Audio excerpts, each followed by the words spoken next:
Good morning, everyone, and welcome to another edition of our webinar series sponsored by the Rotary Club of Summer Capital and the Rotary Club of Baguio Summer Capital SLU SAMSIS.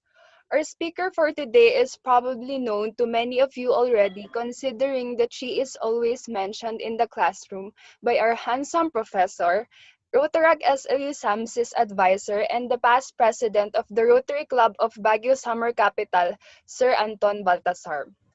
Our speaker is a former faculty of both St. Louis University (HTM) and the University of Baguio (IHTM). She is a Department of Tourism accredited tour guide since 2009 and was ranked top 1 by the DOT in the tour guiding accreditation in 2013. She is a successful and multi-awarded entrepreneur. In 2017, she was conferred the Outstanding Achievement Award for Entrepreneurship by the Philippine Top Choice Awards. She is a co-author of the book Local Guiding Services and is the founding president of the Place Tour Guide Incorporation. A resource speaker for many private and government organizations, she also maintains her YouTube vlog, Momshie Jhen. She is the creator and founder of Aphrodite Face and Nail Spa, as well as her new online business, Everything Baguio. In 2011, she created and still up to this date manages her own travel agency. A travel agency accredited by the Department of Tourism, accredited agent of Philippine Airlines, Cebu Pacific Air, AirAsia, and a member of prestigious national travel and tour organizations like NITAS and PTAA.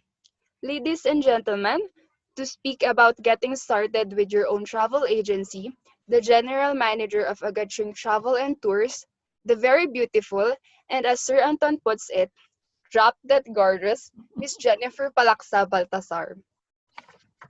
Hi everyone, good morning to all of you. So I'm very happy to be a part of this webinar organized by Sir Anton for his classes. So thank you very much for having me. I'm always glad to educate students, especially the young minds like you are. So this is kind of new, right, to all of us, like talking to a computer instead of students. So thank you very much, Vanessa, for that lovely introduction. Ikaw ba gumawa nun?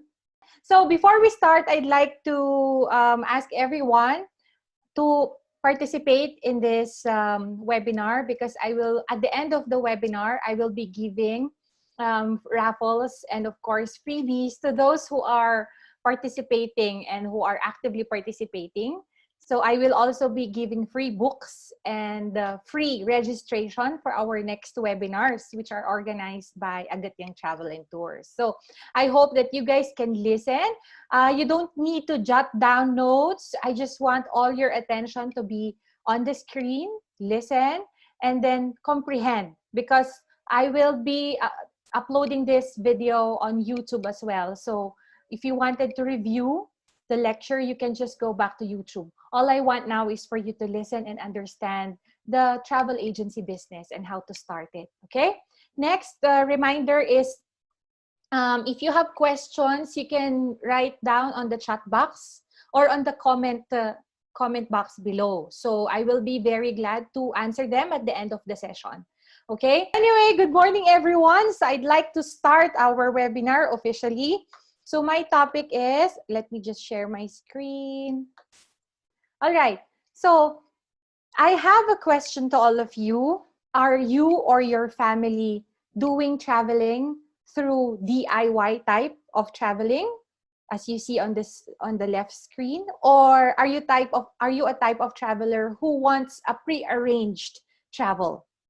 Please write your answers below on the chat box. Ayan. Oh, wow. Okay, all right. So some of you are DIY travelers and some prefer to have a pre-arranged type of traveling, right? So those who answered that they are traveling via pre-arranged services, thank you very much, because you are giving business to travel agencies worldwide. Because of that type of preference, you are actually one of the most crucial element in a travel agency. So today, we will be discussing how to start up a travel agency and what are the elements that make a travel agency grow. All right, so are you ready? Are you ready? All right, so okay, there are two key elements in business startups. So very two. These are actually being taught in school. So I will be giving you two approach of presenting the elements in business startups. So the first approach is the formal approach. And later on, I will be giving you a practical approach. So the practical approach will be a combination of the theories learned in books and in school, and of course, my personal experience. Okay, so let's start with the two key elements. Ladies and gentlemen, I have a question. What do you think are the two most important elements in business startups? Anyone? Tignan nga natin kung alam niyo. Money. Okay, money. Possible. Thank you, sir. What else? Give me two. Location. Huh? What's that? Okay. Location. Location. Okay. Actually, that's one of the elements, but not one of the two key elements. What else? Plan po. Parang may narinig ako ha. You unmute na lang your button ha if you wanted to answer. What was that? I heard it eh. It starts with letter P. Plan po. Very good, Jubel. Plan. Very good, Jubel. Yay! Palangpakan naman natin si Jubel. Ang galing-galing naman ni Jubel. Nag-aral. Okay, so the first element is, let's see, it's plan. Okay, in formal business approach, business plan is very crucial because without business plan, you don't have a direction. Your business will be kalat, sabog. How about the second one? Second most important element in business startup or in growing a business. Without this element, a business would not exist. Anyone? Finance. Finance. What else? Capital. Capital. Thank you. Kasama din yan sa element, but not the key one. What else? Resources. Resources. Thank you. Without this element, walang kwenta ang negosyo. Hindi magra-run ang negosyo. Businessman. Businessman. Okay, what else? Keep it coming. Organization. Customer. It start. I heard it. I heard it. Can you repeat it? Customer. Yay! Congratulations, William. Tama ba? Was it you, William? Yes, ma'am. Si William ba yung sumagot? Dahil dyan, may jacket ka sa akin. Okay, so thank you very much. The answer is... Paano ba to? Ayan. So the answer is clients or anong sinabi mo kanina, William? The customer. So there are two key elements in business startups. Number one is the business plan and the second one is the client. These are very important in order to start the business and to grow the business as well. So let's talk about the plan or the business plan. In coming up with a business plan, there are elements or sub-elements that we need to do or think about. Remember, these are theories or from the books. Kaya nga tawag ko dito is the formal approach because this is what you will be learning in business schools, in entrepreneurship, in books, and in school. So executive summary is the first one. What is your business all about? What does your business offer? What are your products? What are your services? Okay, so that's the executive summary.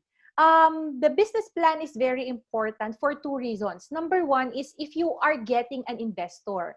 So if you're getting an investor, it's important that your investors know the goal of your business, the mission, the vision, the direction, the financial planning, and all of that technical stuff. Second one is it's for you to visualize how your business will grow and also to have a confidence if your business is feasible. Okay, get it? So number one sub-element of business plan is executive summary. The second one is marketing strategy. So without marketing strategy, it's very hard to run a business because at this time of modernization, there's a lot of competitors out there. So your marketing strategy should be very, very effective in order for you to catch the attention of clients, especially if you are a startup business. Your vital strategy is your marketing. So it's very important to have a plan for this. The next one is financial planning. How will you raise your capitalization? You have to prepare like a balance sheet, projected expenditures, stuff like this. Nano-nosebleed na ba kayo? Okay pa naman? Okay? All right. So next one is the products and services. Kasama rin to sa business plan niyo. You have to list all the products and services that you are offering to your guests. Okay, the next one is the budget. How much, more or less, are you going to spend to start up the business? So basically, these are the important elements under the business plan. The second one is the client. Do you have questions so far? Okay pa tayo? Okay. All right. Client. Clients or the customers are actually the bloodline of any business. I repeat, the bloodline. Can you type it on the chat box, please? What is the bloodline of a business? Can you type it, please? So that I can see if you're still there. Okay, let me check your answers. Galing ah. I'm loving this webinar, ah. Clients. Very good, Princess, Stephanie, Seth. All right, very good, guys. Okay. So, customers are very important. They're the bloodline of a business. The customers are also referred as the niche. Who is your target market? Who is your niche? Niche meaning it is a specific it's a group of people with the same preferences or they have the same interest. So, sino yung target mo sa negosyo mo? All right. So, these are the two important key elements in starting a business. This is the formal approach. Now, I would like to go to the practical approach. But don't worry, we will still be using the same words. But there is an acronym for it. Ayan, pinag-isipan ko to ng bonggang-bongga. Okay, so clients actually is an acronym for important elements. So C stands for, please write it down on the chat box. Okay, write it down, write it down, write it down. C stands for what? All right, very good, guys. So concept. So C stands for concept. I will be discussing it one by one.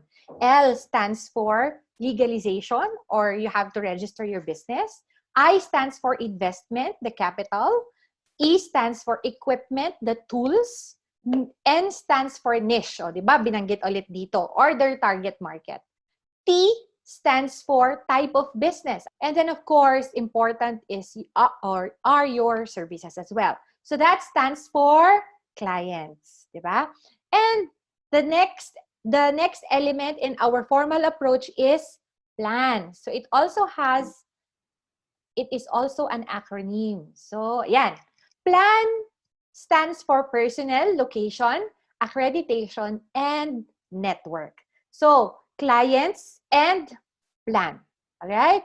So, let's proceed. I will be discussing each one of these elements in starting a travel agency business, the practical approach. This is a combination of the formal the formal or theoretical approach and the practical approach, which is based on my experience. So, I'd like to discuss this the simplest way possible so that you will understand. Malay nyo, habang estudyante pa lang kayo, you can set up your own travel agency already. Okay? Baka mas magaling na kayo sa teacher nyo. Okay? So, sino sa inyo ang natapos ng travel agency management? Are you done with your travel agency management subjects? Not yet. All right. So this is a good webinar for you, so you have a head start. Okay. So first one is the concept. What is the big idea? Okay. So what is your idea in mind? How do you see your travel agency? So when you're starting a business, you have to think of the big picture. What is your big idea?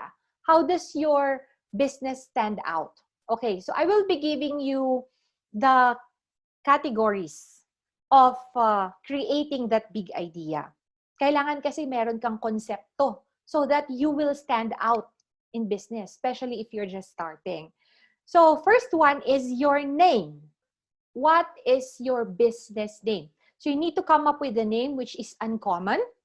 And of course, based on statistics, business names with 2 to 3 syllables are actually very successful and easy to remember. Okay, so let me give you an example. Like what? McDonald's. What else? Jollibee. What are other brands do you think of that are actually very famous with 2 to 3 syllables? Ayan, let me check your answers. Gucci. Wow, Gucci talaga. Si Princess, mahilig sa Gucci. Nike, sa bagay, Nike. Adidas, Prada, Magnolia. Tama. Alright, ang galing nyo. Palakpakan nyo yung sarili nyo. Very, very good. I'm so happy. Okay, so that's a business name. What is your business name? In my travel agency, my business name is there, Agatyeng. Agatyeng. So that's 3 syllables. You don't need to consider na yung travel and tours. Basta yung brand name ko is Agatyeng. Alam na nila travel agency yan. There is a meaning for this name as well. For me, in my personal view kasi, a business name with a meaning will go a long way because it has an important mission. So let me share with you the reason behind Agatyeng. So Agatyeng is actually the name of my father, the Igorot name of my father. And normally kasi sa Cordillerans, they adopt their last name as their name. Or yung minsan nababaliktad din, yung last name nila nagiging pangalan na nila. So tumatatak na sa kanila. So this is the Igorot name or the native name of my father. First, I want my business to be unique. So basically, when you type Agatyeng, you will never see any kind of business or any other business with the name of Agatyeng. Try it, Google it, walang iba, ako lang talaga. That's why I own it. Ako lang nag-iisa, unique identity. Number 2 is that it represents our culture because I always wanted to carry with me my culture, which is the Cordillera and the Igorot culture. So there's a very deep meaning behind this name. Okay? And of course, the third one, it's the name of my father. Okay, so that's why it's important to me. All right. So later on, I will be giving you a workshop about names. Sige, let your brains work, ladies and gentlemen. Pop quiz number 1 or workshop number 1. Okay, here's the question. Okay, so if you are to give a name to your own travel agency, what would it be? Go now. I will be giving you 30 seconds only. Can you chat it on the chat box or the comment below so that I will see if you have applied our 2 important elements in choosing or selecting a name or a business name. Let me see the answers. Okay. Naughty. Sir Anton, you're so naughty talaga. Naughty TT. Ano? Naughty TNT? Okay. Triple V. Wow. Galco. Wanderer. I like that. Shaka or Chaka? Ano ibig sabihin ng Shaka? Pachi TNT. Bakit puro kayo T? Big travel and tours. What's this Luu? Luu? What does that mean? Flor Mata. Floraison or Floraison? Wow. Thank you very much. Bethy, Julian, Princess, and lahat ng mga sumagot. Thank you for that. Galing. Okay, so Sir Anton, jot down mo yung mga travel agency businesses nila. I think your subject is entrepreneurship. So it's very timely. It's important to know all of these. Meron pang humabol. Shaka is a sign for Hawaiian people. Thumbs up. Tama ba? Okay. Orig. Itakun. What's itakun? Wah, marami. Paradise. Hagwon. I'd like to read all of that, but later, isa-isahin ko siya. Okay? Zara, may Zara pa.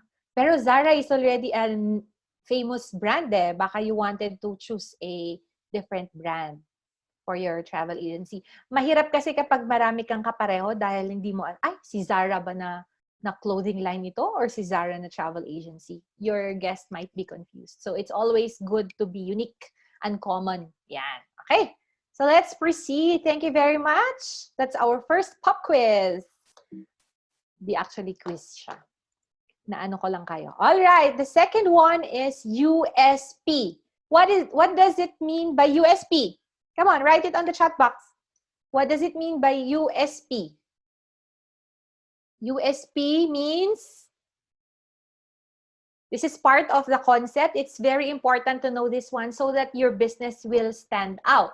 Okay, so the USP stands for Unique Selling Proposition. Those, yung mga hindi nagbabasa, sorry, nandyan po sa harap ng screen ninyo. USP stands for Unique Selling Proposition. What is unique about your business? Your concept should be unique as well. Because with the age of modernization, digital world, it's very, very competitive. That's why you have to have a unique advantage. So what is the unique selling proposition of your business or your travel agency? You have to think of that. What makes it stand out? Okay, so for my travel agency, let me share with you, okay, this one. All right. Recently, we are famous for this one. Have you heard of the creative jeepney? Okay, we call it the suligmay. I don't want to be ordinary. I always want things and I always want my work to be extraordinary. I always want it to stand out. Because at the end of the day, it's business, it's competition. So you have to be on the forefront of, and you have to be 2 steps ahead of everybody. Okay, so this is our most recent venture. Yan. Okay, the creative jeepney, or we call it the suligmay. See, suligmay alone has an important meaning. Suligmay is my Igorot name. It's my great-grandmother's name as well. So, pinangalan niya sa akin kasi kamukha ko daw siya. Okay, next. Yan, so we have some models here. Yung iba yata na estudyante din ni Sir Anton. Okay, this is very unique. What's the representation of this creative jeepney? Creative jeepney, we called it creative jeepney because, of course, obviously, it's very creative in a sense of art.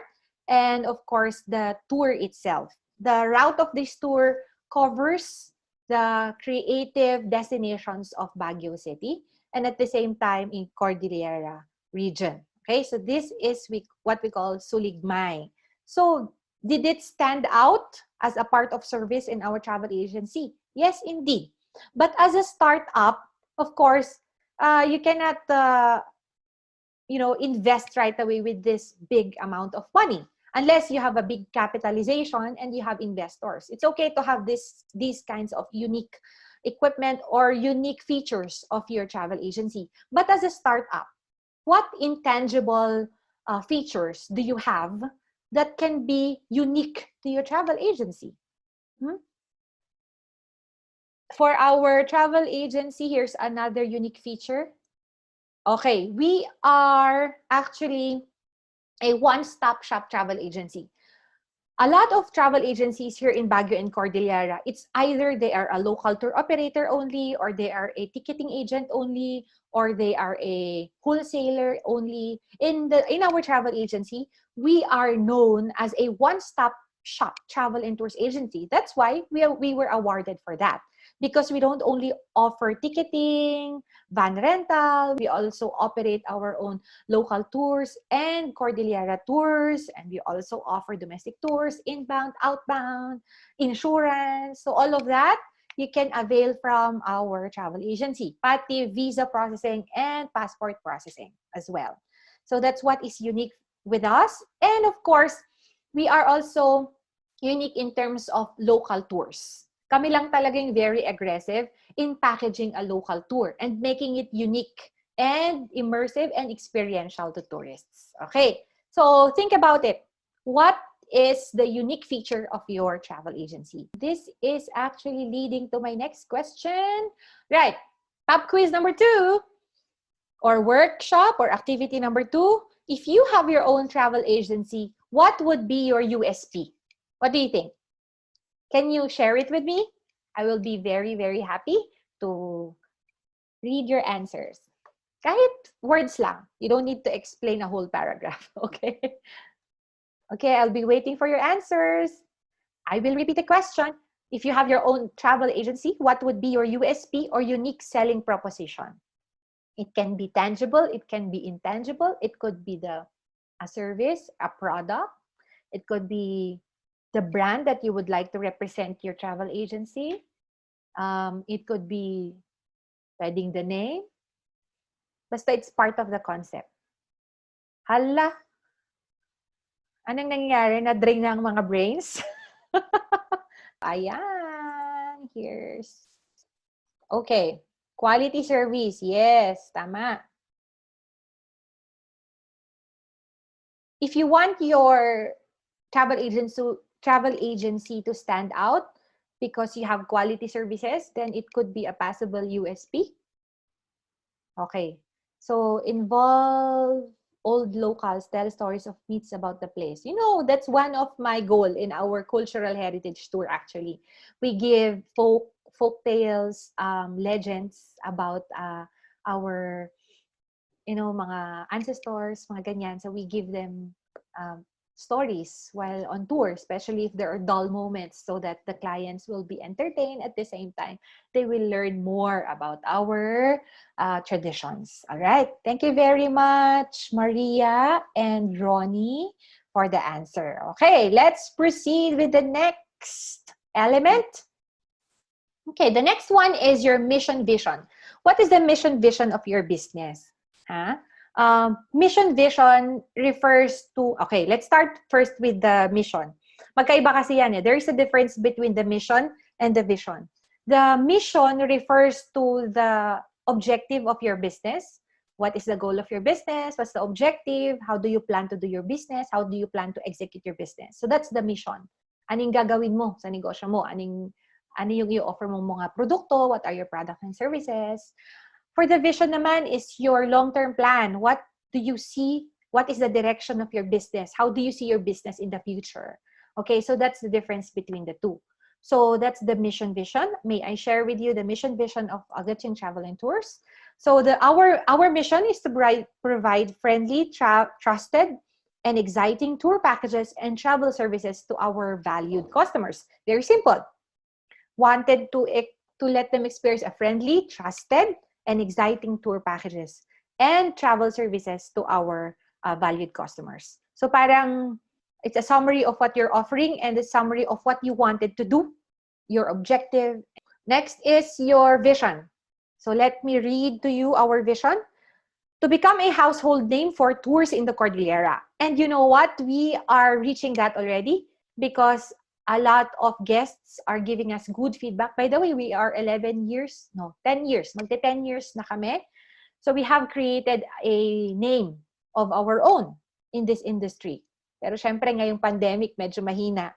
However, it has remained or it has become a household name for tours in the Cordillera. So we are very famous for our Mount Pulag, Sagada, of course our Baguio creative tour, Banawe, and other tours in the Cordillera like Mount Ulap as well. Okay, next vision is to be a responsible citizen in supporting both humanitarian values and ecological programs. Every year we have an outreach program for especially for children. My heart is very close to children, and I'm very sentimental when it comes to helping children. And sometimes my husband is surprised with minsan nasusobrahan ako sa pagtulong or pag-reach out in the sense that nauuna pa yon kaysa with my own family. But it's just a part of our vision kasi. The travel agency visualizes itself as a responsible and humanitarian enterprise. Okay? Next one is to have a harmonious and long-lasting relationship with our suppliers, customers, and other stakeholders. That has always been my goal. I want our business to be trusted. I want our business to have a clean and credible name. That when people hear about Agatyang, ay, okay yan. Our clients, our stakeholders or partners, what else? Our suppliers. I wanted to have an identity of a credible travel and tour agency. All right? So that is a mission and vision. So what is the mission and vision of your travel agency? Pag-isipan mo itong mga konseptong to. Next is your brand. I will be discussing more of these on my next webinars, because brand alone is actually a very huge and diverse topic. So I will just give you a short, very short idea on how to brand your business. Yung concept kasi, when you're creating a concept, you have to think of the branding of your business. How do you want your business to be known to the people? So that when they hear your travel agency, ano yung unang-unang pumapasok sa kanila? That's branding. It involves your identity, the familiarity. If we see the green, orange, red, di ba? That color combination, right away, we think of what? 7-Eleven. How about if we see the soda, which is color red? Immediately, what brand comes to mind? What brand comes to mind? Di ba? It's what? Coca-Cola. Coca-Cola. Okay, so this is the kind of brand that you wanted to build. It will take a long time to create a brand, but it starts with your concept. You have to make sure that yung concept mo pa lang, yung branding mo, yung tina-target mo. Okay? What kind of brand would you like to establish? What kind of identity would you like to be known for? Okay? So these are the concepts that you have to start with. Okay? Next one. Okay na tayo sa C? Malayo pa tayo. Letter C. Concept pa lang yan. Okay? So, are you still good, guys? Okay. So, these are the brands that I have created. I can say that they're already brands, of course, except for Everything Baguette, still starting. Pero medyo nakikilala na rin siya because it's now being featured in magazines, in newspapers, and there's a documentary wherein I was interviewed and how I became resilient in this time of pandemic. Si Everything Baguette yung naging alternative business because there's no business in travel agency now or travel and tours business now. A brand includes logo, your slogan, your symbol, your trademark, your identity. So when you see our logo, kahit wala yung pangalan niya, I want you to remember the Agad yung Travel and Tours. 'Di ba? Yung logo alone, when you come up with the logo, when you're concepting your business, the logo should speak for the brand that you wanted to portray to your guests. So I'd like to explain to you the meaning of our logo. Malalim yan, Day. Napakalalim ng meaning ng logo na yan. May ibig sabihin lahat yan. Okay, can you see the A? Can you see the A in the middle of the logo? Yes. Okay. Kung papansinin nyo, yung A syempre represents agad yung the name itself, the business name. And if you notice, there is an Ifugao hut in the middle. Can you see it? Because I wanted to go back to my roots and represent the Cordilleras, including that of the, parang meron siyang, axis. Can you see the axis with the, like, terraces? That represents the Banawe rice terraces. Because I want people to remember that we started as a local tour operator, offering Cordillera tours like Banawe, Sagada, and other regions or adventures here in the Cordilleras. That's how we started. Okay. And if you notice, the axis actually covers the A and going outwards to the globe because our business caters not only to locals but also internationally, also inbound and also outbound. So this is a very meaningful logo. What's yours? You have to come up with a concept of a logo that has meaning. As much as I wanted to discuss the famous brands that are very meaningful, we don't have time anymore. So next webinar ko, we will be focusing on branding. Okay. Next is Aphrodite Spa. That is also my baby business. I founded that 3 years ago. Aphrodite Spa. If you look at the logo, even if you don't read the name, what do you feel? It's like more of relaxation, beauty, something like that. Because that's what my business offers. Aphrodite Face and Nail Spa. Okay. And the Everything Baguio, thank you very much to Sir Anton. He was the one who did that. That's a brand that I would also like to create. Okay. Oh, here's my question. This word describes the desired future position of the company. What is this? I have discussed it a while ago. It starts with letter V. Go, type your answers.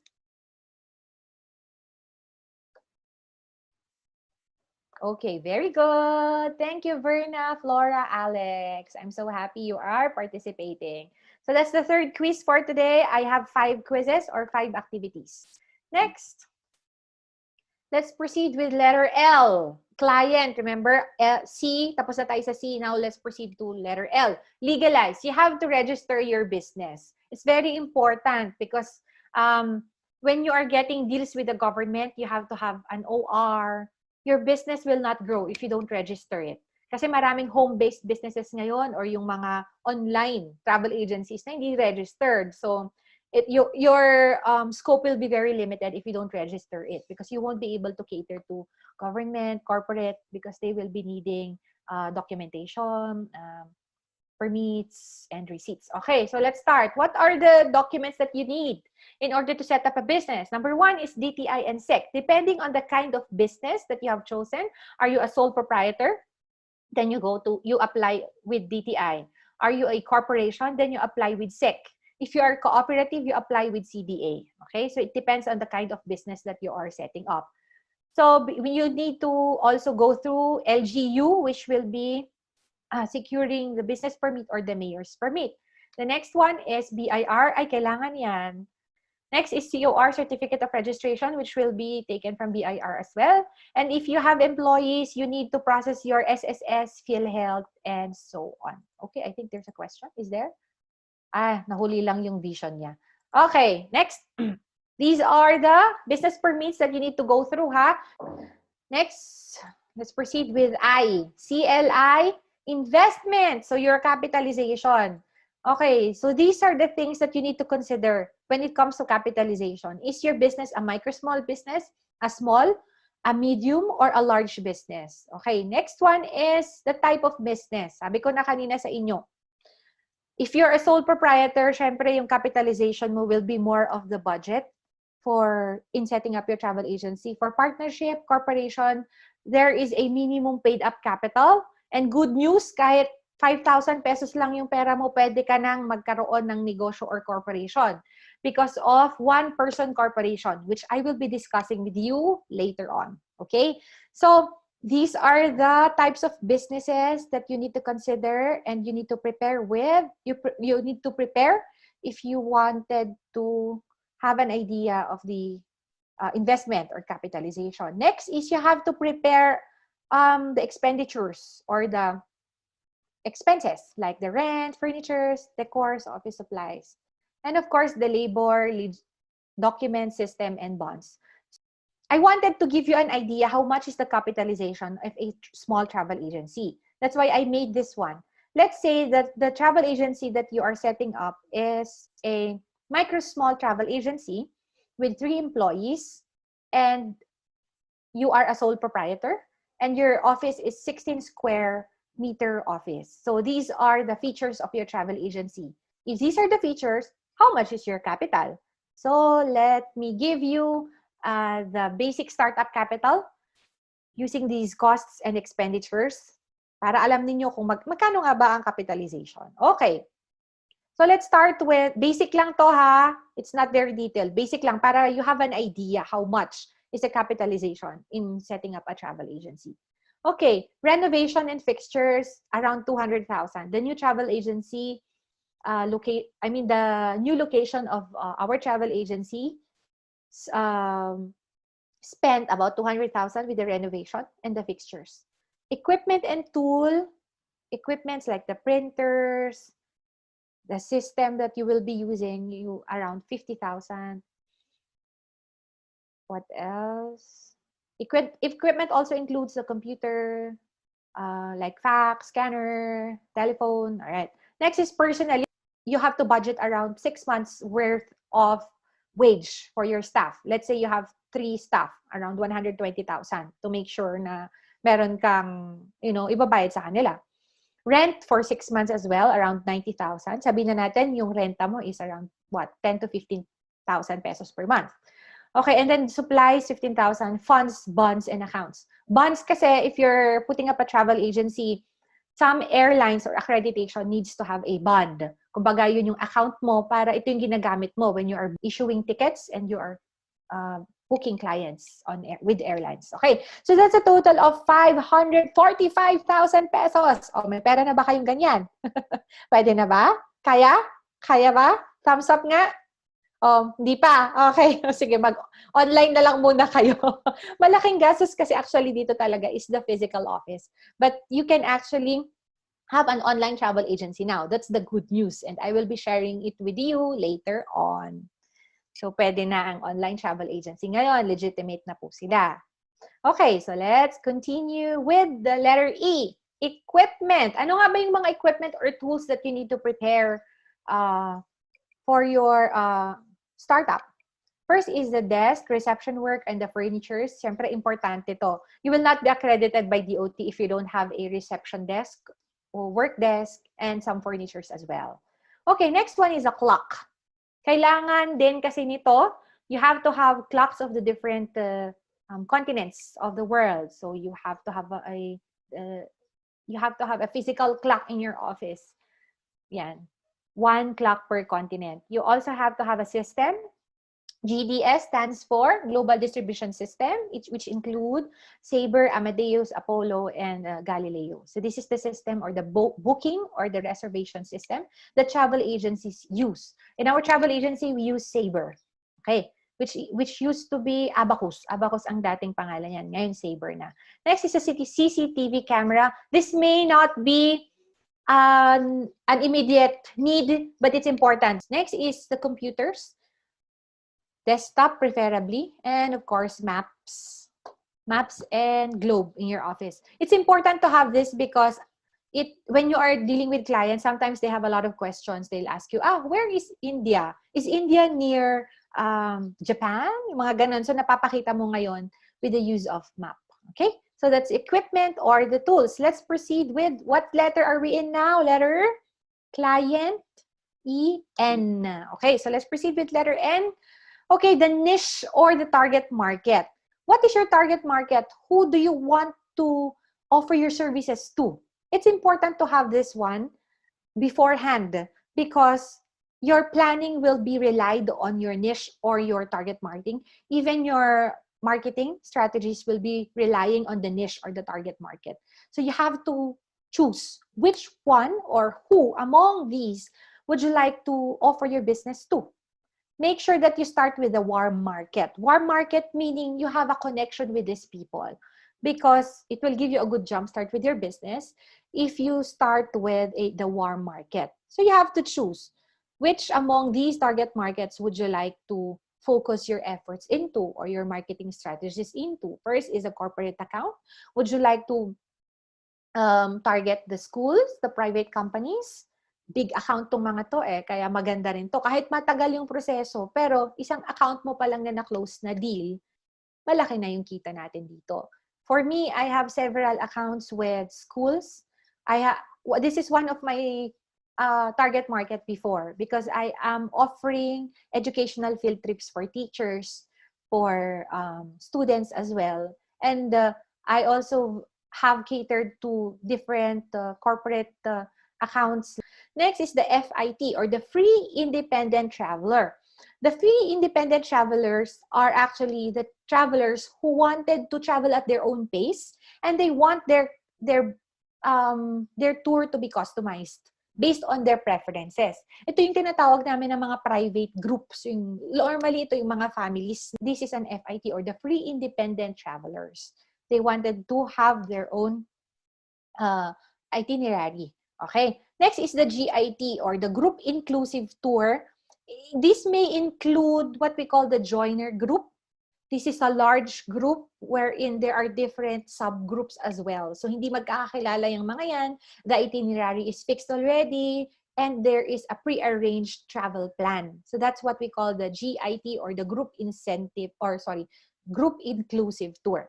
Next is an OFW market. There are travel agencies I know who focus in OFW or they focus in targeting OFWs and they actually do well. So this can be a part of your niche. Next is a government. In government, maganda siya. It's a good business. It can be very lucrative and it can be a continuing business. However, it may be a little difficult because number one, you have to go through a bidding process. And then number two is that yung payment nila medyo matagal. Normally, like 1 month yan. Okay? So this is your niche. My question to you, ladies and gentlemen who are watching this, who is your target market? Who would you like to start with? Remember to start with your warm market. So dito sa mga nabanggit kong ito, marami ka bang kakilala na pamilya? Kung marami kang kakilala na mga family friends, then you may want to start with FIT or the Free Independent Travelers.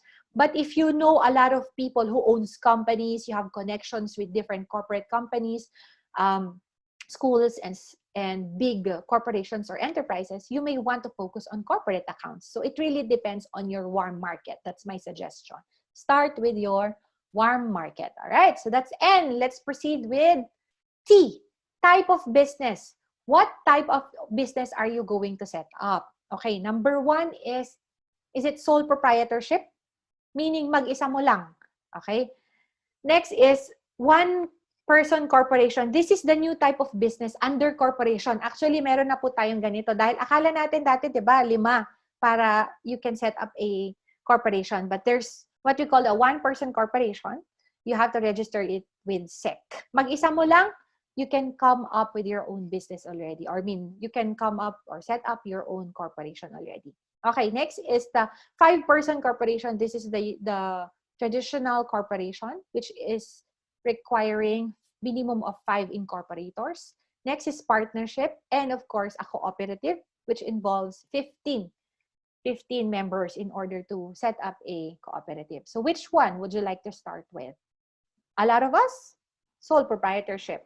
If the one-person corporation had existed before, then I could have chosen this one. But this is a new type of business kasi. So my business, Agustin Travel and Tours, is a sole proprietor business. Okay, let's proceed with services, clients. Letter S na po tayo. So what are the services of a travel agency? Number one is ticketing. So you can issue tickets, you can be a wholesaler if you have a GDS system. Okay, next is booking. Booking with accommodation, cars, car rentals, tour bookings, pati shows, tickets. Okay, pwede rin yan. Passport or visa services, you can offer that as your service. Travel insurance, may kasi paminsan meron kaming mga 20% commission from the travel insurance. Malaki din yun kahit paano.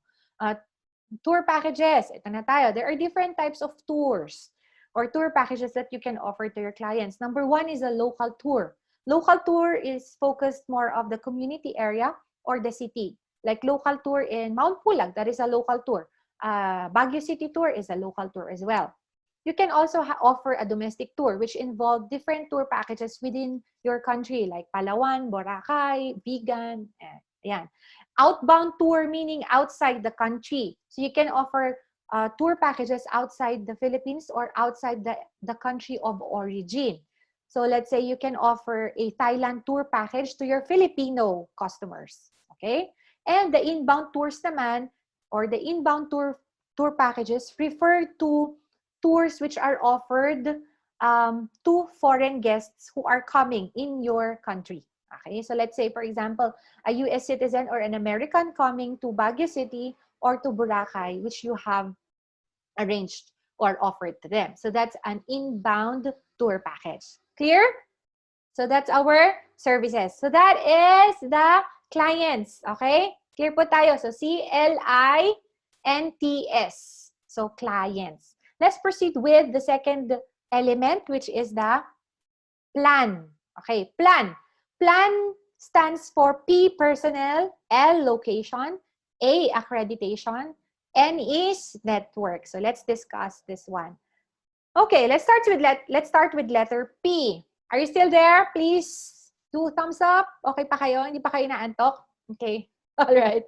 Okay, hep hep, hooray! Sige nga, nag-go hooray din si ano. Okay, so let's do personnel. Let's discuss the personnel. Okay, when you're starting a business, it's also important to know how many employees are you going to hire, depending on the services that you are offering and depending the size of business that you'd like to start with. Of course, in my travel agency, I was a one-man team. I was a micro-small business. Mag-isa lang ako. I started with that. And I started home-based. Maliit lang talaga until it has grown into its current size right now. So let's discuss micro-small. Actually, ang micro-small business has 1 to 9 employees. Considered ka na micro-small if you have 1 to 9 employees. So your staff may include the owner himself, the ticketing officer, and the reservations officers. So the small businesses have 10 to 99. The category of small include 10 employees up to 99 employees, small business ka pa rin. So this may include your personnel such as the owner, the manager, ticketing officers, liaison officers, the outbound officers, and the inbound officers as well. Medium size for 100 to 199 employees.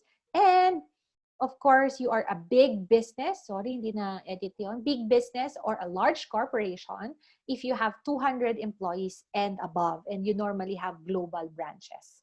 Okay, so depending on your size of business, you can plan your employees that you will be hiring. Kasi importante to for your capitalization. Okay, so that's P for employees. Let's proceed with letter L. Let me share with you pala my ideal organizational chart. Ideal to, hindi to totoo. Okay, so this is a sample of a medium corporation or a medium travel agency. Okay, let's say you have the manager, and then under the general manager are the accountants, the outbound manager, inbound manager, local tour managers. So under the outbound managers, marami tayong mga personals or employees then that we will be hiring. We have ticketing officer like si Vice Ganda, Michael V. So these are celebrity names. These are not real. I mean, they are not part of our travel agency. How I wish tour guide ko talaga sino ba to? Si Coco Martin. At saka tour coordinator ko daw si Mocha Uson. Tour guide ko si Kuya Kim. Okay, so this is a sample of a medium enterprise or medium travel agency enterprise. Okay, an organizational chart. Para may idea kayo how it looks like. Okay, so let's proceed with L. Location, the place or the positioning. So where would you like to locate your business? Where would you like to place your business? Is it home-based? You can already do this one and it's legal. Pwede siyang home-based or pwedeng commercial, agad-agad. When you say commercial, your business should be located in a commercial district area or a commercial building. Or it can be sa malls, airport or hotels. May mga travel agencies na rin in airports and hotels. Whatever your choice is, you have to consider the following. Dito sa baba, yung mga naka-blue. You have to consider the following so that your business will work. Do you have a good foot traffic? Okay.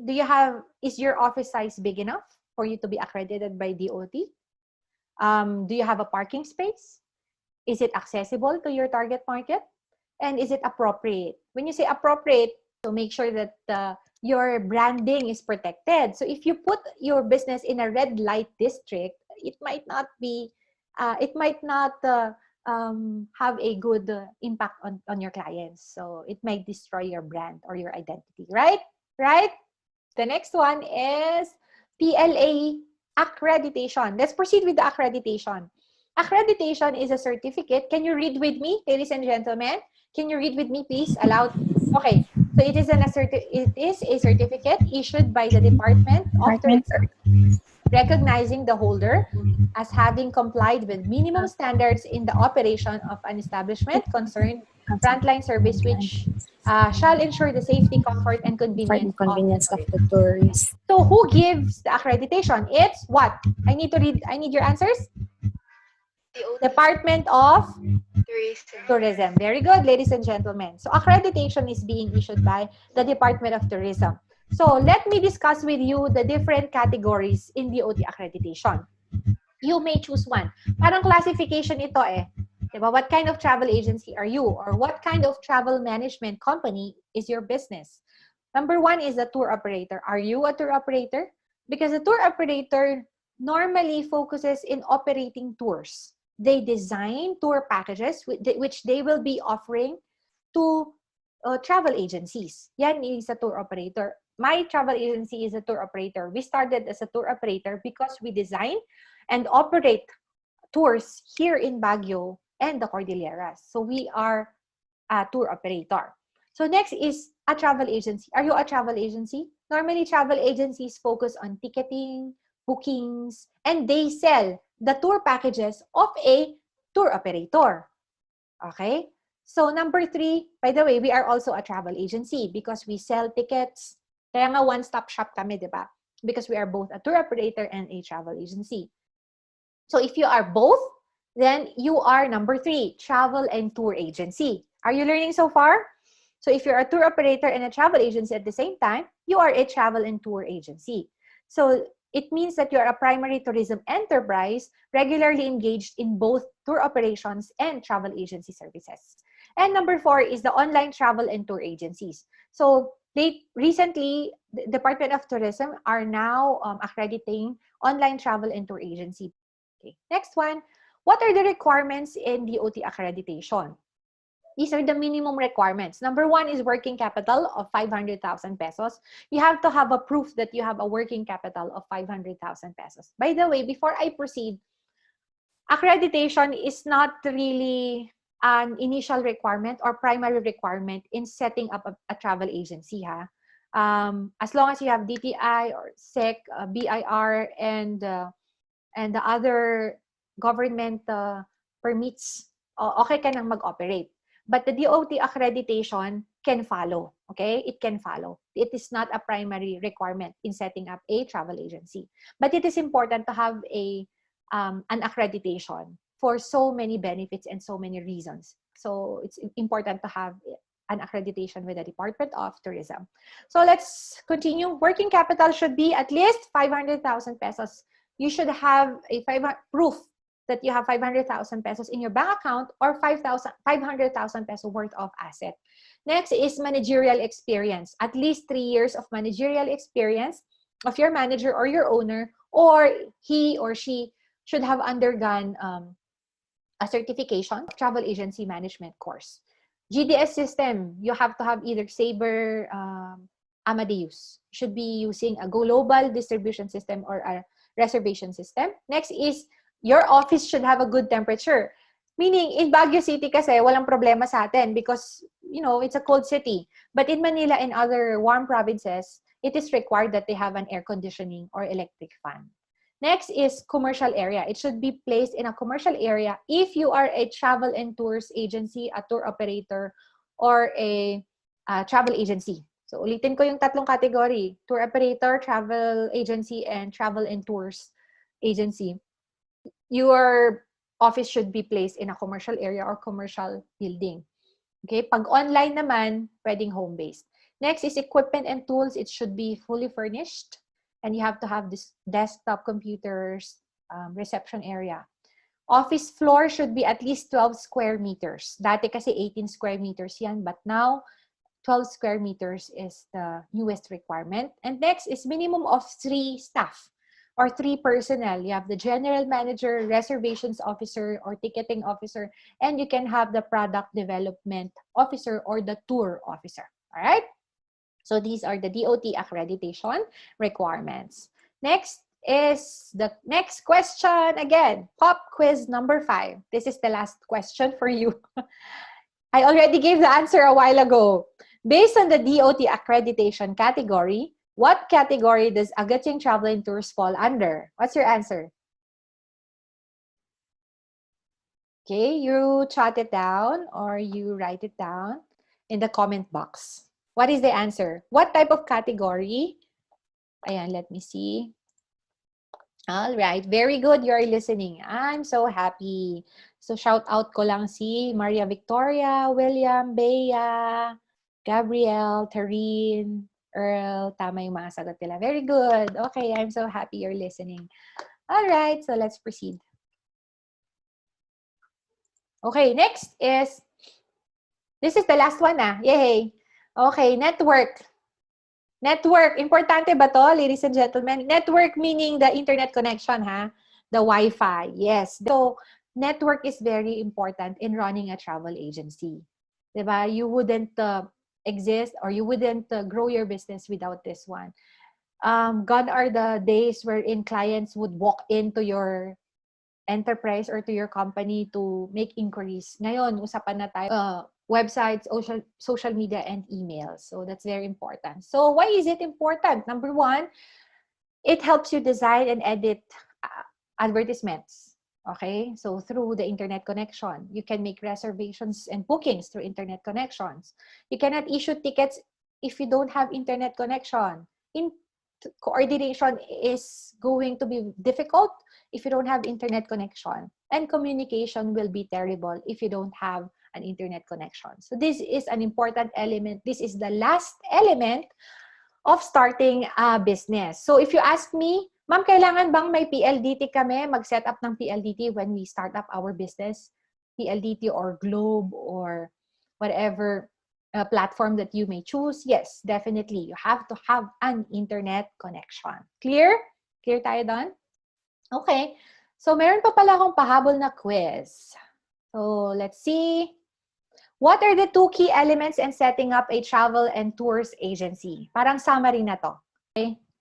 Yay! Clients and plan. Okay. Clients and plan po.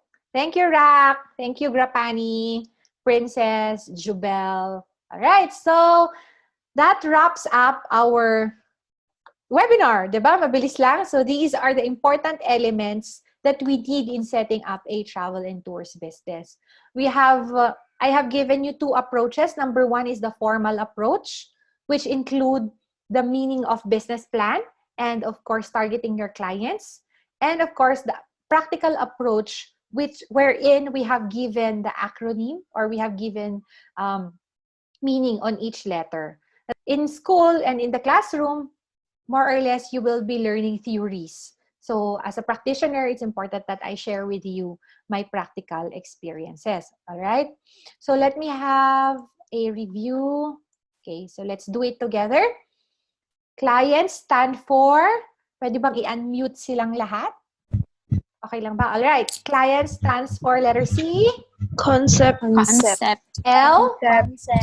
Legalize. I. Investment. E. Equipment. N. Niche. Niche. Okay.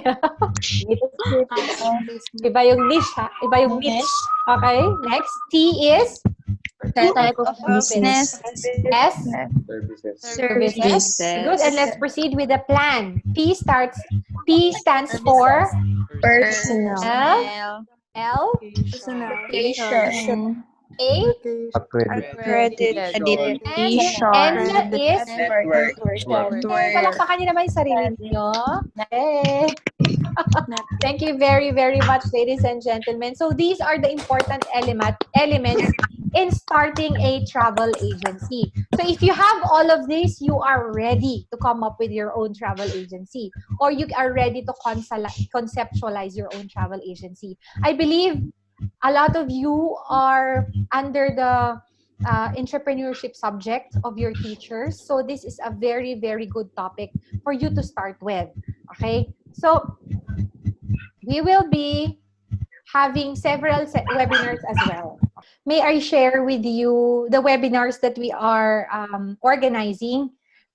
Kasi syempre, there's no business for travel agencies right now. So we are into webinars and education.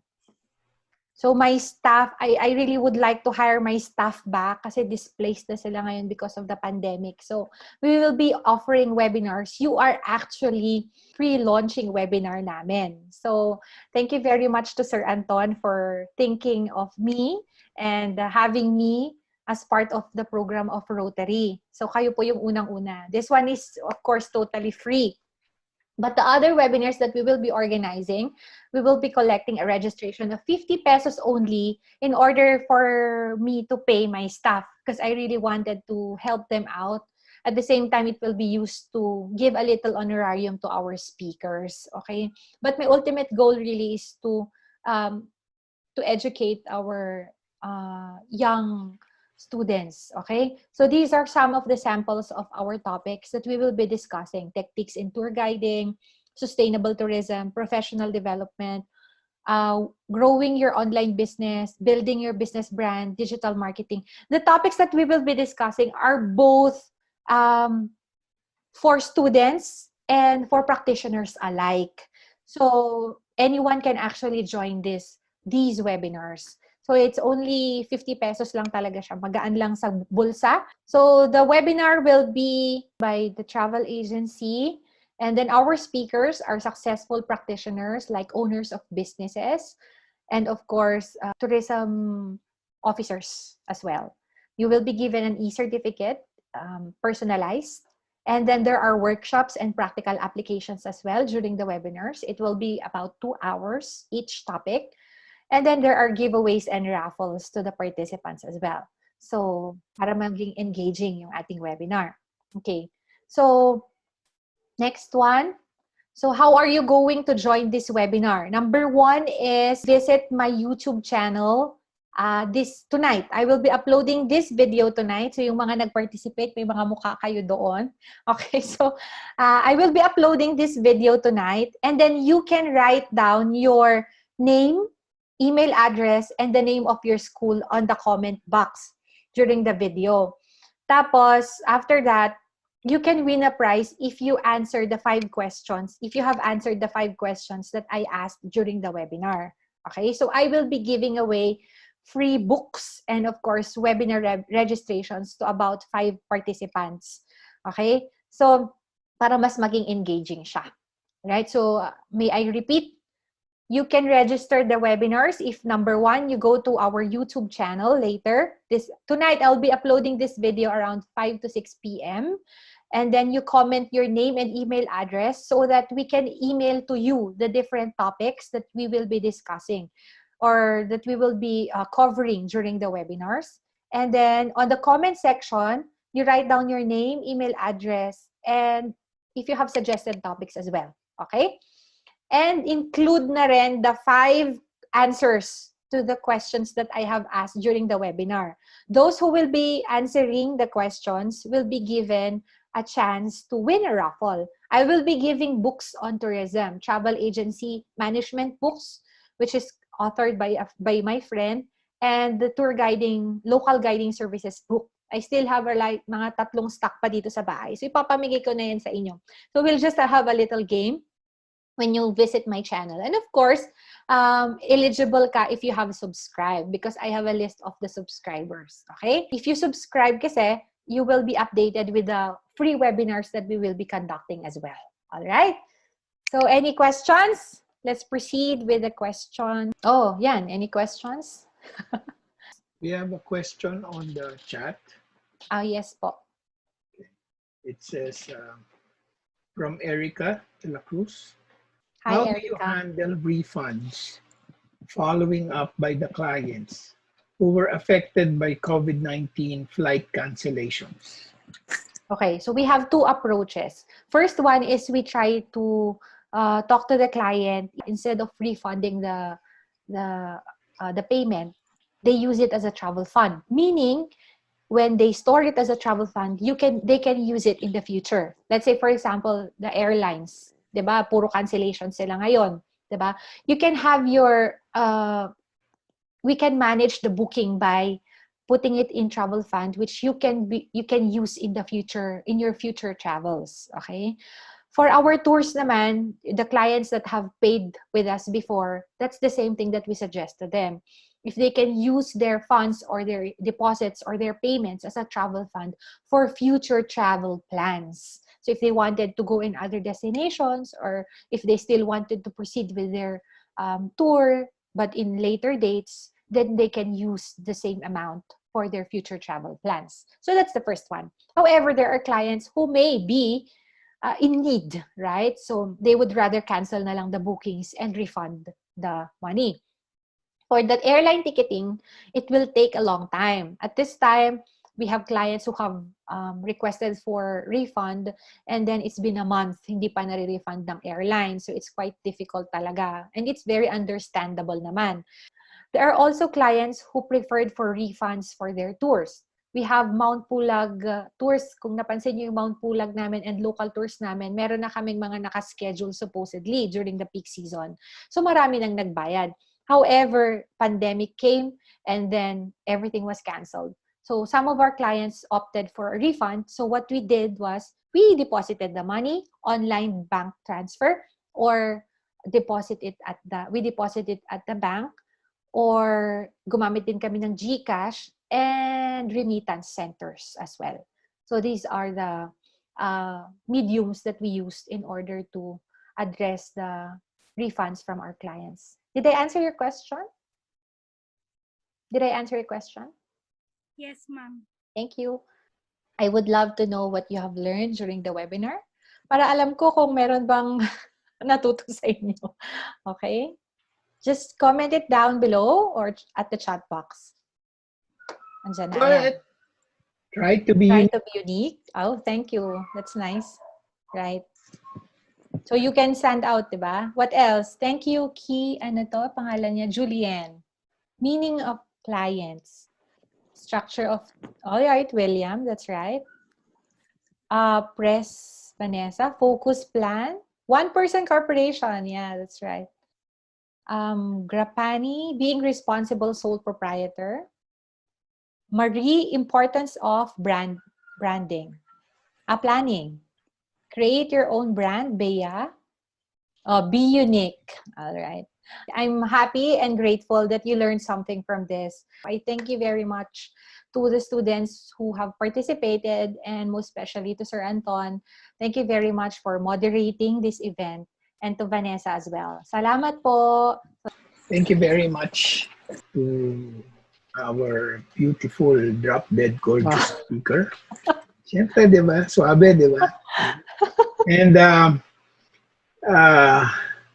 in behalf of the Rotary Club of Baguio Summer Capital and the Rotaract Club of Baguio Summer Capital and the entrepreneurship classes, codes 1286, 1287, and 1289 of SLU. This short term, we'd like to present to our speaker a digital certificate. I'd like to read the certificate. Wow, meron pang ano. Yeah, the Rotary Club of Baguio Summer Capital. Certificate of Appreciation is presented to Jennifer Baltazar, General Manager of Agaching Travel and Tours, for being a resource speaker in the webinar entitled Getting Started with Your Own Travel Agency. Presented this 11th day of July 2020, Baguio City, Philippines. Signed by the President of Rotaract, Baguio Summer Capital SLU SAMSIS, Vanessa Valdez, myself as faculty advisor and also past president of the Rotary Club of Baguio Summer Capital, and in behalf of the president of the Rotary Club of Baguio Summer Capital, Carlita Villanueva. Thank you very much, Ma'am Jen, for your time, and we thank you for sharing with our students, and I hope they learned from you today. Thank you. Thank you very much. Thank you very much. Thank you. You say bye-bye. Say bye-bye. Oh, mag-unmute na kayo. Mag-unmute. Hey, Thank you. bye-bye. Thank you very much. Yourself, come here. Bye. Bye po. Thank you din po. Angelo. Thank Thank you. you po. Thank you, guys. Thank you po, ma'am. Thank you, you, ma'am. Princess. Thank you, Marie. Thank you, Louis. Thank you po. Gaya Stephanie. Sino pa yung mga participants? Jubel, thank you. Who else? Hazel, Julian. Ano to? Jerry's. Maria Victoria. Ayan, Alex. Maressa. Thank you. Bye-bye. Thank you.